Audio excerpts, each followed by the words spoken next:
The news came like a bolt from the blue, shattering the serene landscape of what I thought was a stable, lifelong union. At 75, my parents were getting divorced. The divorce papers, laid out starkly on the heavy oak table in my father's study, felt like a foreign object, a symbol of an incomprehensible reality.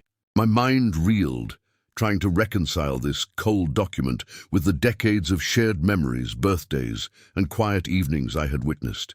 The images that flooded my mind were of two people I loved, now navigating their twilight years in stark solitude. I pictured my mother in her new, quiet apartment, the silence broken only by the ticking of a clock, and my father here, in this house full of ghosts, each room echoing with a profound loneliness that seemed to seep from the very walls. It was a silent, sorrowful separation that felt more like a slow fading than a sudden break. I sat opposite him, the space between us filled with unspoken questions and a tension as thick as the dust motes dancing in the single beam of light from the desk lamp.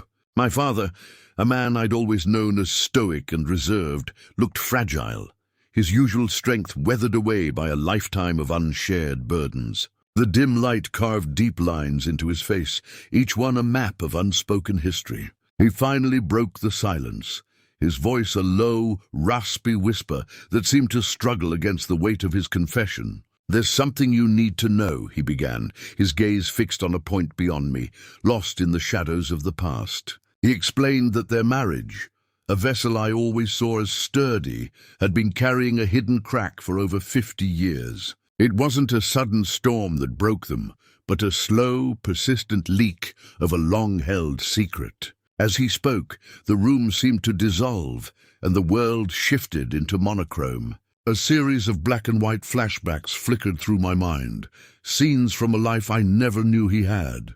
I saw a much younger version of my father, his face bright with a kind of hope I'd never seen, standing on a windswept pier. Beside him was a young woman, her laughter carried on the sea breeze, her hand tucked securely in his.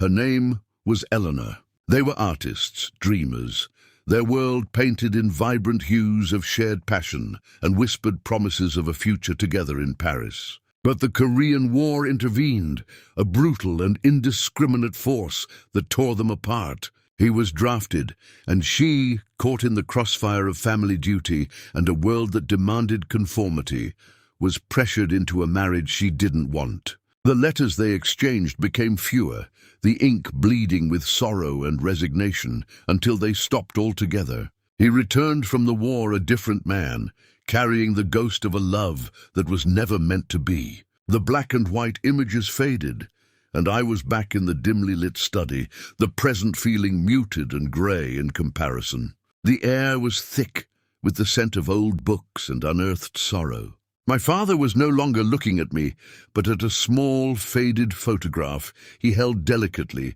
in his trembling hands. It was her, Eleanor, her youthful face frozen in time, smiling at a world that had not yet broken her heart. He walked slowly to the large window, his silhouette framed against the dying light of the evening sky. He stared out at the fading horizon, his reflection in the glass, a mask of profound longing, and a sorrow so deep it seemed to span the 50 years he had carried it in silence. In that moment I understood. This divorce wasn't an ending.